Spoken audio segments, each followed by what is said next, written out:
Hello guys, कैसे हैं आप लोग। मैं हूं अमित तलड़ा, आपका फ्रेंड, फिलोसोफर एंड गाइड। स्वागत है आपका मेरे यूट्यूब चैनल पे। और द मच अवेटेड टॉपिक जो काफ़ी बच्चे अभी जो पास हो गए एग्जीक्यूटिव, बरोबर, एक दिन दो दिन खुशी मना ली और अब वो टेंशन में आ गए।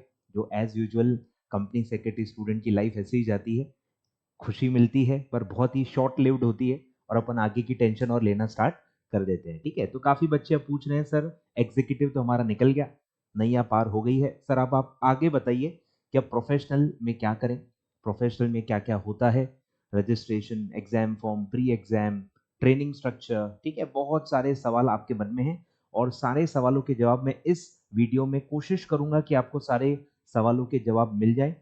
तो एक रिक्वेस्ट यही है कि भाई वीडियो पूरा देखें, वीडियो पूरा देखें, भले आप फास्ट फॉरवर्ड करके देखें बट पूरा वीडियो देखें। ठीक है, इट्स अ रिक्वेस्ट।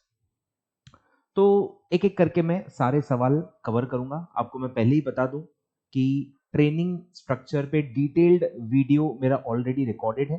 तो जहां भी ट्रेनिंग स्ट्रक्चर के बारे में कुछ आएगा तो मैं ज़्यादा डिटेल में नहीं जाऊंगा, क्योंकि ऑलरेडी 1 घंटे का वीडियो मेरा ऑलरेडी बना हुआ है। सारे इंस्टीट्यूट के FAQ भी मैंने उसमें कवर किए हुए हैं, तो उसका लिंक मैं आपको डिस्क्रिप्शन में दे देता हूं।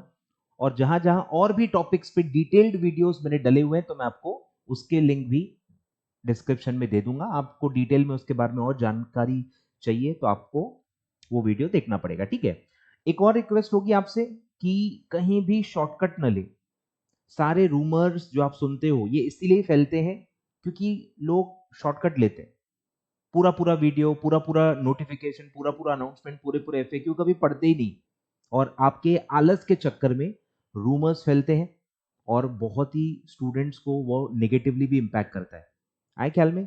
तो सारी बातें मैं आपको बताऊंगा। ठीक है, क्या लिखा है क्या नहीं लिखा है, क्या इंटरप्रिटेशन होता है, हर जगह क्या मेरे हिसाब से होना चाहिए, मैं आपको उसके हिसाब से गाइड करूंगा और आप अपने इंटरप्रिटेशन के हिसाब से काम कर सकते हो। ठीक है, चलिए स्टार्ट करते हैं। तो व्हाट आफ्टर एग्जीक्यूटिव। ठीक है, तो सबसे पहला बेसिक सवाल आपका होगा कि सर अब हम पहला अटेम्प्ट कब दे सकते हैं। काफी बच्चों को इतनी घाई है, इतनी घाई है उनको कि उनको 2.5 महीने बाद अब भी जून एग्जाम देना है। क्या बोलूं मैं आपको, पैदा हुए और आपको सीधे डांस करना है। तो रूल क्या है? रूल ये है कि अगर आपको सिंगल मॉड्यूल अपीयर करना है तो गैप शुड बी 4 मंथ्स, और अगर आपको ऑल मॉड्यूल अपीयर करना है minimum gap should be 6 months. ठीक है, ये रूल आपका है न्यू सिलेबस के हिसाब से।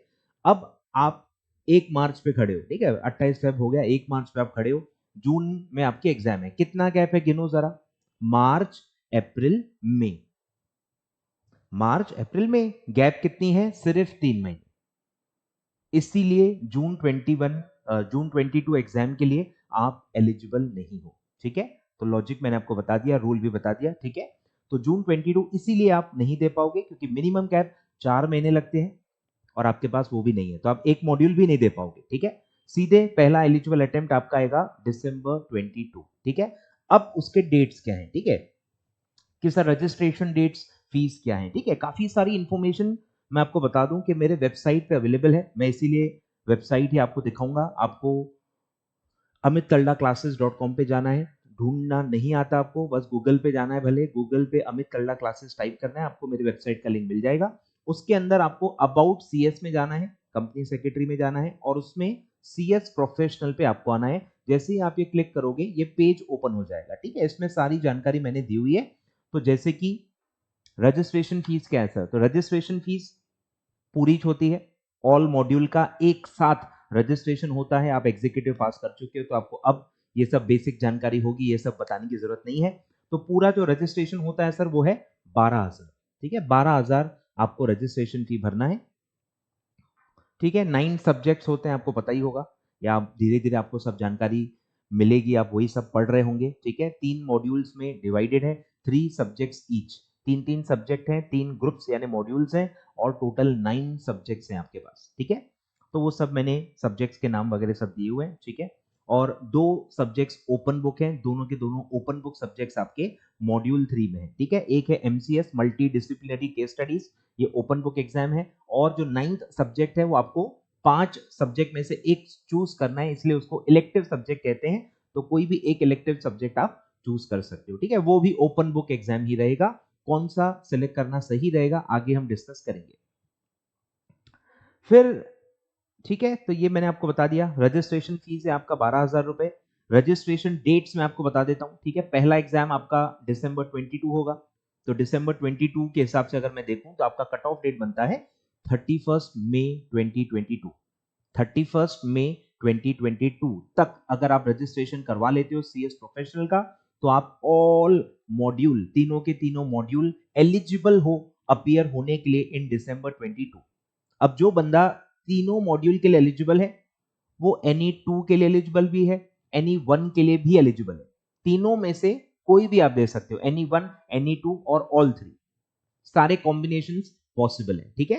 तो 31 मई के पहले आपको करवा लेना है, तो आप कुछ भी कोई भी एग्जाम दे सकते हो जैसा आपका मन चाहे। पर अगर 31 मई डेट निकल गई तो आपके पास एक और डेट होती है 31 जुलाई, ठीक है। 31 जुलाई, ठीक है। डेट ये मैं करेक्ट कर लूंगा, ये डेट एक्चुअली 1/8 आएगी, 1 अगस्त, ठीक है। यानी 31 जुलाई उसकी लास्ट डेट है। तो 31 जुलाई तक अगर आप रजिस्ट्रेशन कर लेते हो तो आप एक मॉड्यूल अपीयर कर सकते हो, any 1 module of your choice. Module 1 भी दे सकते हो, 2 भी दे सकते हो, तो जो भी एक, कोई भी एक मॉड्यूल आप अपीयर कर सकते हो अगर आपने 31 मई के बाद रजिस्ट्रेशन करवाया, बट ऑन और बिफोर 31 जुलाई, ठीक है। समझ में आ गया विंडो, ठीक है। तो आप ऐसा एलिजिबल हो, ये आपके डेट्स हैं, ठीक है। आप पैसा अरेंज करके रजिस्ट्रेशन कर सकते हो, ठीक है। तो ये आपका पहला सवाल हो गया कि डेट्स और फीस क्या है। पहला एलिजिबल अटेम्प्ट भी मैंने आपको बता दिया, ठीक है। फिर है ईडीपी के बारे में, काफी बच्चे कंफ्यूज हैं कि ईडीपी का क्या स्टेटस है, ठीक है। सबसे पहली बात मैं आपको बता दूं कि EDP is a part of training structure. आप जितने भी आईसीएसआई के रेगुलेशंस देखोगे, वो करिकुलम का पार्ट नहीं है, वो ट्रेनिंग स्ट्रक्चर का पार्ट है, ठीक है। तो उसको आप अलग से नहीं देख सकते, it's a part of training structure. Training structure के साथ ही उसको आपको देखना पड़ेगा, ठीक है। तो मेरे इंटरप्रिटेशन के हिसाब से ईडीपी सीएस प्रोफेशनल एग्जाम के लिए जरूरी नहीं है। EDP is required only for starting the training. और आपको पता ही होगा कि ट्रेनिंग आप कभी भी स्टार्ट कर सकते हो। इंस्टीट्यूट ने वेबिनार कंडक्ट किया था जब ये पहली बार गाइडलाइंस आए थे, ठीक है। जब ये पहली बार गाइडलाइंस आए थे 2020 में और 2021 से लागू हो गए थे, तो तब इंस्टीट्यूट ने वेबिनार कंडक्ट किया था और उसमें क्लैरिफाई किया था कि ट्रेनिंग स्ट्रक्चर फ्लेक्सिबल है। वो आप आफ्टर एग्जीक्यूटिव भी स्टार्ट कर सकते हो, या आप चाहो तो आफ्टर प्रोफेशनल भी स्टार्ट कर सकते हो, जब भी आप स्टार्ट कर सकते हो। उस वेबिनार का लिंक भी मैं डिस्क्रिप्शन में आपको दे देता हूं, ठीक है, कि ट्रेनिंग आप कभी भी स्टार्ट कर सकते हो।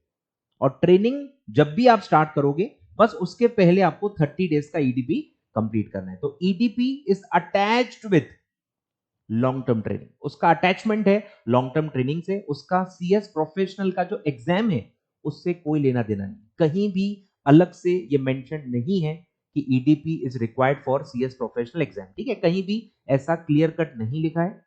और स्ट्रक्चर अगर आप देखोगे तो आपको समझ में आ जाएगा कि EDP is the part of training structure, not a part of curriculum, ठीक है।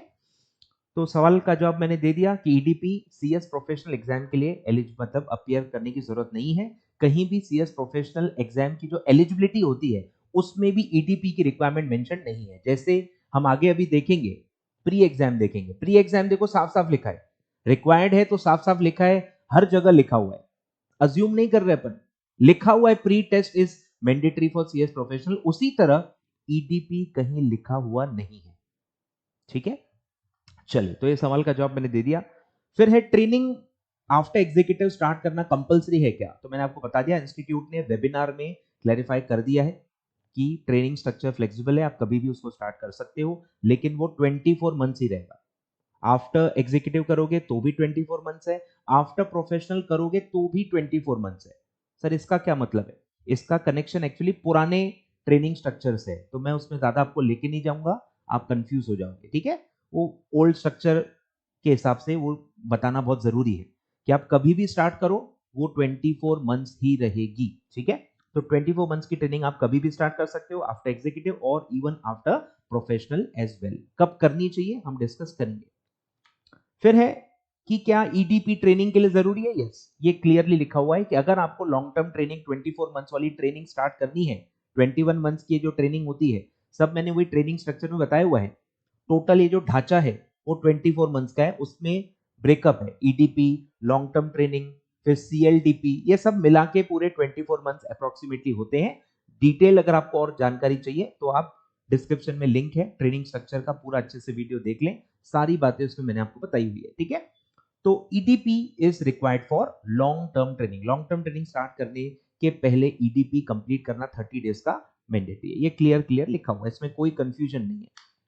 फिर है ट्रेनिंग स्ट्रक्चर क्या है सर, तो मैंने आपको बता दिया, पहले आपको ईडीपी करना है 30 डेज का, 30 डेज में भी ब्रेकअप होता है, 15 डेज आपको क्लासरूम ईडीपी करना होता है और 15 डेज का ऑनलाइन ईडीपी करना होता है, तो दोनों ईडीपी मिला के 30 डेज होता है। फिर 21 मंथ्स आप लॉन्ग टर्म ट्रेनिंग करते हो, जो आप कंपनी में, जो कंपनी सेक्रेटरी काम कर रहा है, जॉब कर रहा है, उसके अंदर भी आप कर सकते हो, या आप प्रैक्टिसिंग कंपनी सेक्रेटरी के अंदर भी कर सकते हो, ठीक है। और लास्ट में आता है सीएलडीपी, 30 डेज से लेके 60 डेज तक का वो हो सकता है, बैच टू बैच वो अनाउंस होता है।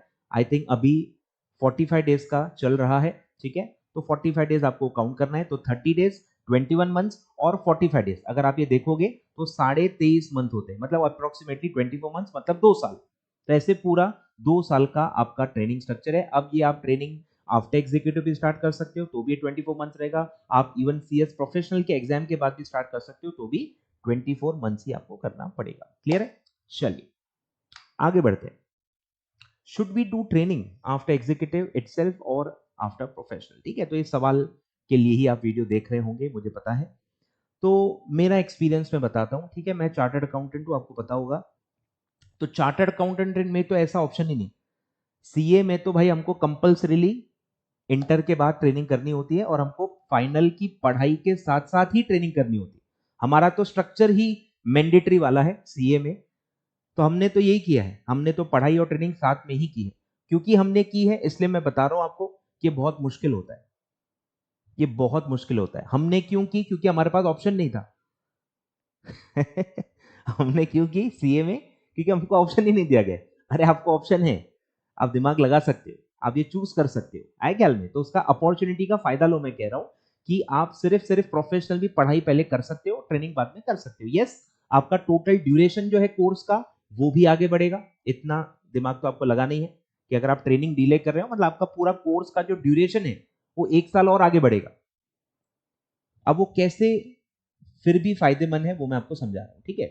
कि अगर आप आफ्टर एग्जीक्यूटिव करते हो, जैसा नॉर्मल स्ट्रक्चर है, अगर आप आफ्टर एग्जीक्यूटिव कर लेते हो तो क्या होगा, आपका पहला अटेम्प्ट आएगा दिसंबर 22 में, ठीक है, पहला अटेम्प्ट तो दिसंबर 22 में आएगा। अभी आप ईडीपी करोगे, पहले आपको ईडीपी करना पड़ेगा, 30 डेज उसमें जाएंगे, वो बैच कब मिलती है, कब कंप्लीट होगी, उसका सर्टिफिकेट मिलेगा, और फिर आप लॉन्ग टर्म ट्रेनिंग स्टार्ट करोगे, फिर आपकी लॉन्ग टर्म ट्रेनिंग स्टार्ट हो जाएगी। अब मुझे बताओ, आधा दिन तो आप ट्रेनिंग कर रहे हो, 7-8 घंटे आप ट्रेनिंग करोगे, तो आप क्या पढ़ाई कर पाओगे? क्या पढ़ोगे? एक ग्रुप की पढ़ाई करोगे मैक्सिमम, एक ग्रुप की भी पढ़ाई होती नहीं है ढंग से, क्लासेस कब करोगे? बरोबर, क्लासेस कब करोगे, क्या करोगे? ठीक है, मतलब समझ रहे हो, आपका जैसे ही आपका ट्रेनिंग स्टार्ट होगा ना, आप एट अ टाइम एक ही मॉड्यूल दे पाओगे, क्योंकि उससे ज्यादा आप पढ़ाई नहीं कर पाओगे और एग्जाम के लिए उतनी छुट्टी भी नहीं मिलती, तो आप एक एक मॉड्यूल करके दोगे। अभी दिसंबर 22 में एक मॉड्यूल, फिर जून 23 में एक मॉड्यूल, फिर दिसंबर 23 में एक मॉड्यूल, तो आपका ड्यूरेशन वैसे भी आगे बढ़ ही रहा है। उसमें भी अगर आप एक एक में पास हो गए तो, फेल हो गए तो, समझ रहे हो, ये काउंटडाउन सीए में चलता ही है। ये बहुत नॉर्मल सी बात है चार्टर्ड अकाउंटेंसी कोर्स में, इसलिए मैं आपको बता रहा हूं कि आप इसमें इस ट्रैप से बच सकते हो। आप फटाफट पहले 12 महीने में दिसंबर 22 तक आप पूरी पढ़ाई कर लो, पूरी पढ़ाई कर लो, क्लासेस कर लो, पढ़ाई कर लो, पहला अटेम्प्ट दिसंबर 22 का आप दे दो, मतलब आपकी पढ़ाई निपटा लो। मेजर जो आपका टाइम कंज्यूमिंग एक्टिविटी है, क्लासेस देखना, सेल्फ स्टडी करना, पढ़ाई करना, वो आप कर लो।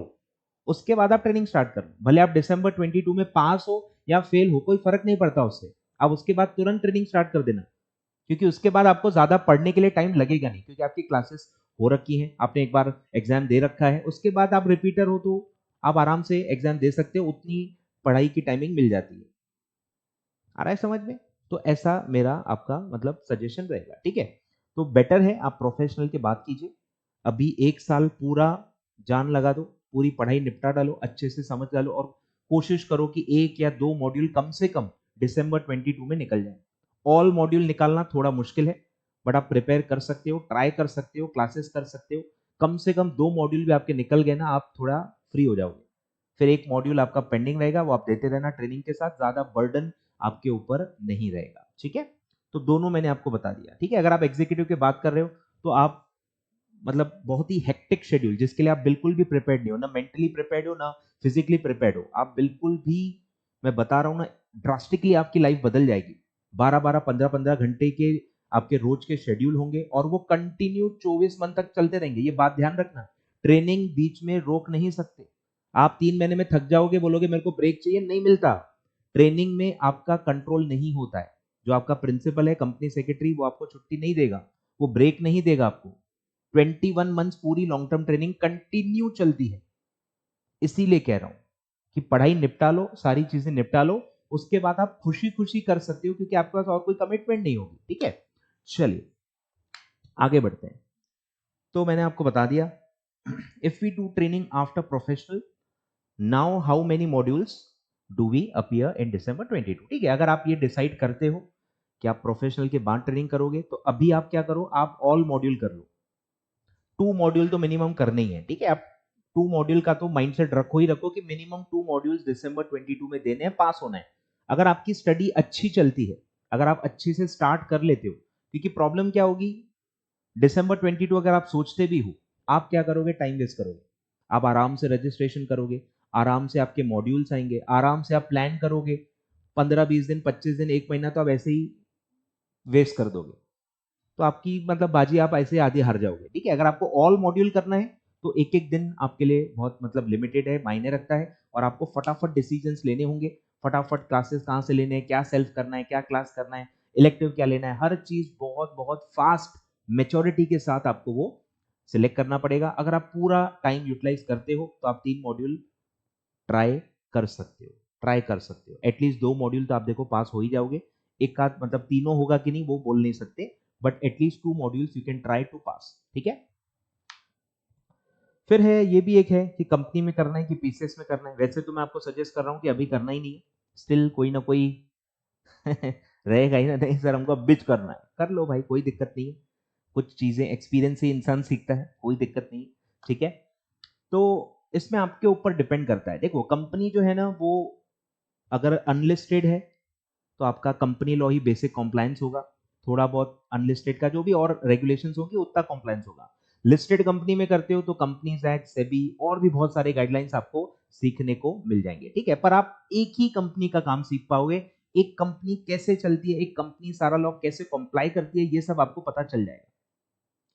बट आप अगर बहुत वाइड एक्सपीरियंस चाहते हो, बहुत सारा अलग अलग डायमेंशन का काम सीखना चाहते हो, अलग अलग कंपनीज का कॉम्प्लायंस करना चाहते हो, तो आपके लिए पीसीएस ज्यादा बेटर होगा। और मेरे हिसाब से पीसीएस ही ज्यादा बेटर होगा आपके लिए सीखने के हिसाब से। अगर आपको सीखना है, काम सीखना है, अलग अलग टाइप के सारे जितने भी कंपनी सेक्रेटरी काम कर सकता है, वो सारे काम अगर आपको सीखने हैं तो वो सिर्फ पीसीएस में पॉसिबल है। ठीक है, तो मेरे हिसाब से मेरा झुकाव जो है वो पीसीएस की तरफ ज्यादा होता है, वहां सीखने को ज्यादा मिलता है, बहुत ही ग्राउंड, बहुत ही बेसिक लेवल से आप सीखते हो, छोटे से छोटी चीज, बड़ी से बड़ी चीज, सब चीजें आप सीखते हो, और धीरे धीरे आपको ग्रो होने का मौका मिलता है। कंपनी में क्या है, पहले दिन से ही आपको बहुत हाई लेवल काम करना पड़ता है, और फिर वो स्टेगनेंट हो जाता है, उसमें ज्यादा वेराइटी नहीं मिलती, सेम काम सेम कॉम्प्लायंसेस आपको करते रहने पड़ते हैं। अनलेस आप बहुत ही बड़े कंपनी में हो, बहुत ही चैलेंजिंग कंपनी में हो, तो अलग बात है, वो बहुत एक्सेप्शनल होता है। एक नॉर्मल सी कंपनी में रूटीन होता है और सेम कॉम्प्लायंसेस आप करते रहते हो। ठीक है, तो मेरे हिसाब से पीसीएस ज्यादा बेटर है। पीसीएस में लेकिन रिस्क भी होता है, आपको पीसीएस चूज करने में बहुत दिमाग लगाना पड़ेगा, बहुत टाइम देना पड़ेगा, बहुत सारे लोगों से पूछना पड़ेगा, बहुत सारे कंपनीज में अपना पीसीएस में जाके आपको इंटरव्यूज देने पड़ेंगे, बहुत अच्छे से इवेलुएट करना पड़ेगा। अगर आप गलत पीसीएस में फंस गए तो फिर आपको ज्यादा सीखने को नहीं मिलेगा, तो इसमें आपको थोड़ा दिमाग लगाना पड़ेगा, बहुत ज्यादा अलग अलग पीसीएस में इंटरव्यूज देने पड़ेंगे,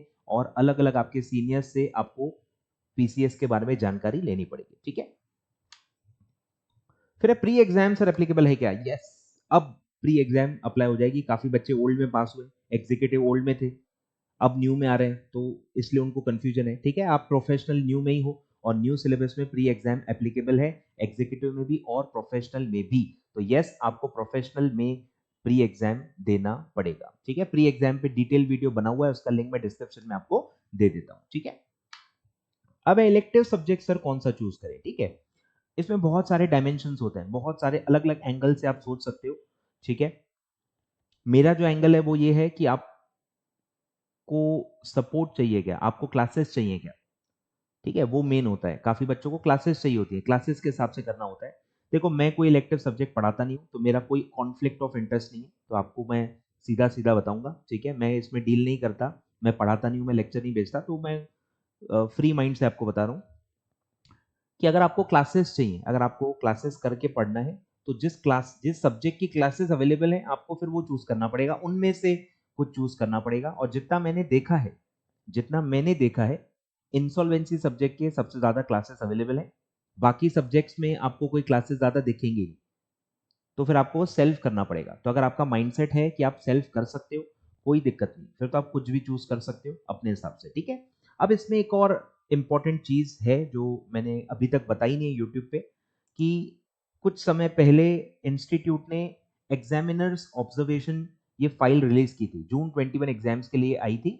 तो इससे आप एक जजमेंट ले सकते हो, जो मैंने अभी तक बताया नहीं है वीडियो में, कि ये जो है जून 21 का जो प्रोफेशनल का एग्जाम हुआ था, उसमें उन्होंने मार्क्स का परसेंटेज दिया है कि कितने मार्क्स, कितने परसेंटेज बच्चों को मिले हैं। इससे आप देख सकते हो कि कौन सा सब्जेक्ट स्कोरिंग है, ऑन एन एवरेज बच्चे को कितने मार्क्स मिलते हैं, इससे आप जजमेंट ले सकते हो। तो ये सबसे ज्यादा रिलायबल मेरे हिसाब से होगा, ठीक है। तो आप डायरेक्टली आ जाओ इलेक्टिव पेपर पे, ठीक है। इलेक्टिव पेपर में देखो पहला है बैंकिंग। अब इसमें हेडिंग्स देख लो, हेडिंग्स क्या है sir, 40 to 49, 50 to 59, 60 and above.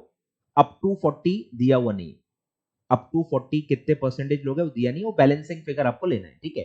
तो एग्जांपल देता हूं, जैसे बैंकिंग में है 30 24 0, तो टोटल मार लो 30 प्लस 24 54, मतलब 40 एंड अबव 54% स्टूडेंट्स हैं, और बच्चे हुए 46% जो है वो बिलो 40 है, मतलब वो फेल हो गए।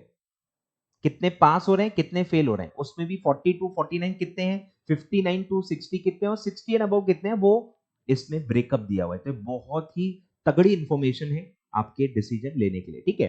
तो आप देख सकते हो बैंकिंग में 0 है, किसी को भी 60 प्लस नहीं मिले। 60 प्लस वाला मतलब सब्जेक्ट नहीं, पर उससे कोई टेंशन नहीं, आपको 50 चाहिए, आपको 50 चाहिए, ठीक है। तो 50 के ऊपर कितने हैं वो देखो, 24% लोग ही 50 के ऊपर हैं, ठीक है। फिर इसमें देखो, इसमें इंश्योरेंस लॉ में देखो, अब ये इसमें भी बहुत इतिहास है। पहले इलेक्टिव सब्जेक्ट 8 थे, अब 5 हो गए, तो कुछ इलेक्टिव सब्जेक्ट डिसकंटिन्यू हो गए, वो भी आपको ध्यान देना है, वो भी आपको जैसे जैसे आप आगे बढ़ोगे पता चलेगा, ठीक है। तो इंश्योरेंस लॉ अभी भी है। इंश्योरेंस लॉ में अगर आप देखोगे 42% स्टूडेंट्स 50 टू 60 के रेंज में, और 28% 60 के भी ऊपर है, और 40 टू 50 में भी 14% है। सोचो कितना ज्यादा पासिंग है, 40 के ऊपर कितने सारे लोग हैं। तो अगर आप इस एंगल से सोचोगे तो इंश्योरेंस लॉ आपके लिए काफी अच्छा पेपर होगा, ठीक है। पर इंश्योरेंस लॉ का आपको क्या फायदा होगा, आपका इंटरेस्ट होगा कि नहीं पढ़ने में, ये भी आपको कंसिडर करना है, ठीक है। सिर्फ इसके हिसाब से जाओगे ना, आप बोर हो जाओगे, आप वो उसमें इंटरेस्ट ही नहीं लोगे, ठीक है, तो दिक्कत हो जाएगी। तो वो भी आप देखो, इंटरेस्ट मार्किंग दोनों को बैलेंस करो। फिर है आईपीआर, इंटेलेक्चुअल प्रॉपर्टी राइट्स, ठीक है, ये अभी भी है मेरे ख्याल से। तो 58% 40 टू 50 की रेंज में है, जो कि डिसेंट है। 19 उसमें है और 1 ये है, तो अच्छे खासे, ये भी 40 प्लस में अच्छा रेंज है। फॉरेंसिक बंद हो गया है, डीटीएल भी मेरे ख्याल से बंद हो गया है।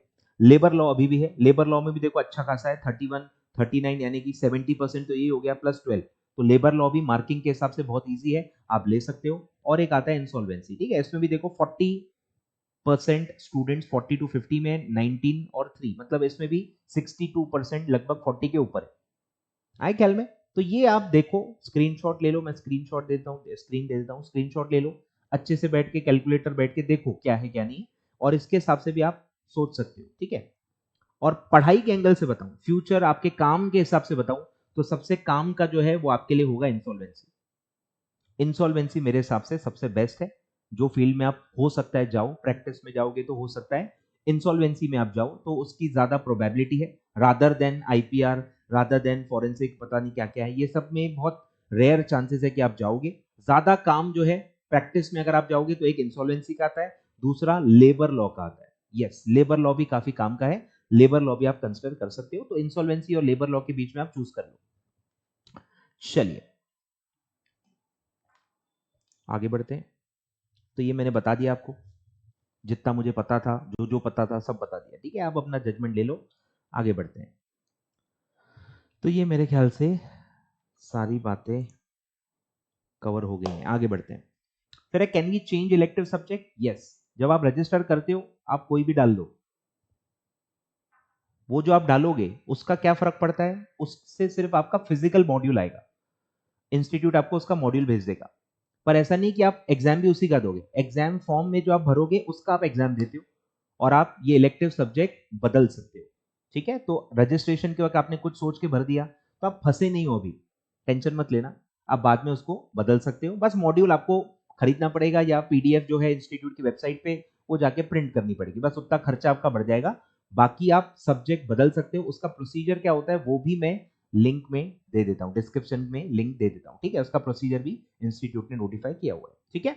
तो बिल्कुल टेंशन नहीं लेना, इलेक्टिव सब्जेक्ट अभी आप जो भी चूज करोगे, अभी जितना आपका दिमाग चल रहा है, अभी जो भी लोग आपको सजेस्ट कर रहे हैं उसके हिसाब से आप ले लो, बाद में धीरे धीरे जैसे आपको नॉलेज आएगी आप उसको बदल लेना। चलो, तो ये सब था, ठीक है। ट्रेनिंग के बारे में मैं ज्यादा डिस्कस नहीं कर रहा हूं, पूरी वीडियो बनी हुई है, प्री एग्जाम कैसे देते हैं, क्या होता है क्या नहीं होता, सब कुछ वीडियो बनी हुई है, इसलिए मैं ज्यादा उस पर बात नहीं कर रहा, ठीक है। ट्रेनिंग के बारे में ज्यादा बात ही नहीं कर रहा, क्योंकि मेरी ऐसी इच्छा है, मेरा ऐसा सोचना है कि आप अभी पढ़ाई कर लो, कि एक बार पढ़ाई, एक बार काम स्टार्ट हो गया ना, देखो बहुत ओवर टाइम होता है, बहुत हेक्टिक होता है, ठीक है, बहुत कंज्यूमिंग होता है, आपको बहुत ध्यान देना पड़ता है, क्योंकि आप सीख रहे हो, आपकी जिम्मेदारी भी बनती है कि आप अच्छे से काम सीखो, बरोबर। तो टाइम बहुत देना पड़ता है, तो आप पढ़ाई बिल्कुल भी नहीं कर पाओगे, और धीरे धीरे क्या होगा, एक डिससेटिस्फेक्शन होता है। नए नए हो ट्रेनिंग में तो मजा आएगा, फिर 2-3 महीने में फिर आप जब सेटल हो जाते हो ना, फिर आपको पढ़ाई की टेंशन सताती है, ठीक है। फिर आपको पढ़ाई की टेंशन सताएगी, और उसके बाद क्या होगा, अफसोस होगा आपको कि यार काश मैं पढ़ाई कर लेता, क्योंकि अब पढ़ाई तो हो ही नहीं रही, छुट्टी का तो कोई नामो निशान नहीं है, ओवर टाइम पे ओवर टाइम चल रहा है, पढ़ाई तो मैंने स्टार्ट भी नहीं किया, भगवान जाने मैं पास कैसे होऊंगा, एग्जाम भी तो पास करना है ना, सिर्फ ट्रेनिंग कंप्लीट हो गई, अगर आप प्रोफेशनल पास नहीं हुए तो भी कोई फायदा नहीं है, ट्रेनिंग हो गई, प्रोफेशनली पास नहीं हुए तो भी कोई फायदा नहीं है, आप सीएस बन ही नहीं पाओगे, ठीक है। तो आपको देखना है कि भाई एग्जाम का भी अपना एक इंपॉर्टेंस होता है, एग्जाम पास करना भी अपने आप में जरूरी है, ठीक है। तो ये सब जानकारी मुझे आपको देनी थी, आई होप काफ़ी सारी जानकारी मैंने आपको दे दी है, ठीक है। मैं अपनी वेबसाइट पे आपको दिखा देता हूँ, ठीक है। इलेक्टिव ये मैंने इसमें दिया भी हुआ है, देखो इलेक्टिव सब्जेक्ट चेंज करने का प्रोसीजर यही है, सब दिया हुआ है, लॉग इन करो, कहाँ जाओ, कहाँ फिर क्या ऑप्शन आता है, ठीक है। रजिस्ट्रेशन डेट्स दे दिए हैं, प्री एग्जाम एप्लीकेबल है, यस। लास्ट डेट क्या है सर, ये भी बता देता हूँ, प्री एग्जाम की लास्ट डेट आती है 10 अक्टूबर, ठीक है। बहुत टाइम है एक्चुअली, अभी आप उसके बारे में मत सोचो, अभी सिर्फ रजिस्ट्रेशन की डेट आने वाली है, वो आप कर लो। प्री एग्जाम आप रजिस्ट्रेशन के बाद दे सकते हो, ठीक है। स्टार्ट डेट क्या है, रजिस्ट्रेशन के 1-2 दिन बाद आप प्री एग्जाम देना स्टार्ट कर सकते हो। प्री एग्जाम का डिटेल पूरा वीडियो मैं डिस्क्रिप्शन में दे देता हूं, और दिसंबर 22 का जो लास्ट डेट होता है प्री एग्जाम पास करने का, वो है 10 अक्टूबर, मतलब बहुत टाइम है आपके पास, आराम से आप करो, ठीक है। फिर एग्जाम फॉर्म के भी डेट्स बता देता हूं, एग्जाम फॉर्म का आपका डेट आता है 25 सितंबर, ठीक है, लगभग 26 अगस्त से स्टार्ट होता है, 26 अगस्त से स्टार्ट होगा, और 25 सितंबर यानी एक महीना आपको मिलता है विदाउट लेट फी, और विथ लेट फी आप 10 अक्टूबर तक भर सकते हो, यही 10 अक्टूबर प्री एग्जाम की भी लास्ट डेट है, ठीक है। Pre exam basically exam form भरने के पहले पास करनी है, ठीक है। अगर आप एग्जीक्यूटिव न्यू सिलेबस के हो तो आपको सब पता ही होगा, ठीक है। तो बस एग्जाम फॉर्म के पहले, फॉर्म फाइल करने के पहले आपको प्री एग्जाम क्लियर करना है, ठीक है। और फॉर्म की फीस क्या है, पर ग्रुप पर मॉड्यूल 1200 रुपए, तो आप सिंगल दे रहे हो तो 1200, दो दे रहे हो तो 2400, तीनों दे रहे हो तो 3600, ठीक है, सिंपल है। और ये भी मैंने दे दिया है कि ईडीपी रिक्वायर्ड नहीं है, ठीक है, ईडीपी रिक्वायर्ड नहीं है, मेरे हिसाब से रिक्वायर्ड नहीं है, हो सकता है अलग अलग टीचर्स अलग अलग ओपिनियन दे रहे हो, मैंने मेरा ओपिनियन दे दिया, मैंने मेरा जस्टिफिकेशन दे दिया, बाकी टीचर जो जस्टिफिकेशन नहीं देंगे आपको, क्योंकि कहीं लिखा ही नहीं है, लिखा ही नहीं है तो जस्टिफिकेशन देंगे कैसे, ठीक है। वो इंटरप्रेट कर रहे हैं, मतलब वो अज्यूम कर रहे हैं, स्पेसिफिकली कहीं लिखा हुआ नहीं है, ठीक है। और मैंने आपको बता दिया कि ईडीपी आप जब जहां भी देखोगे it's a part of training structure, ठीक है, करिकुलम में आपको कहीं नहीं दिखेगा।